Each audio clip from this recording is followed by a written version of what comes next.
தேர்தல் செயல்முறையை எளிதாக்கவும் நம்பகமானதாக மற்றும் வெளிப்படைத்தன்மையுடனும் மாற்ற இந்திய தேர்தல் ஆணையம் கடந்த 6 மாதங்களில் 28 புதிய முன்னெடுப்புகளை மேற்கொண்டுள்ளது. இந்த முன்னெடுப்புகளானது 6 பகுதிகளாக பிரிக்கப்பட்டுள்ளது. அரசியல் கட்சிகளுடனான இணைந்த செயல்பாடுகள், தேர்தல் முறைகளை தூய்மைப்படுத்துதல், தொழில்நுட்பத்தின் பயன்பாடு, வாக்காளர் பட்டியலின் துல்லியம், வாக்களிப்பதை எளிதாக்குதல் மற்றும் திறன் மேம்பாடு ஆகியவனவாகும்.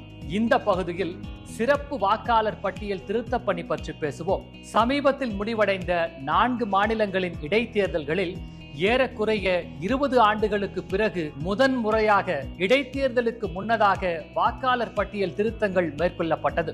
இம்முன்னெடுப்பு தகுதியுள்ள அனைத்து வாக்காளர்களும் தங்கள் வாக்களிக்கும் உரிமையை பெறுவதை உறுதி செய்வதோடு வாக்காளர் பட்டியலில் தகுதியற்ற பதிவுகள் நீக்கப்படுவதையும் உறுதி செய்வதன் மூலம் இடைத்தேர்தல்களில் வெளிப்படைத்தன்மை மற்றும் நம்பகத்தன்மையினை மேம்படுத்த உதவியது. அடுத்த காணொலியில் இந்திய தேர்தல் ஆணையத்தால் மேற்கொள்ளப்பட்டுள்ள பிற முன்னெடுப்புகளை பற்றி காண்போம்.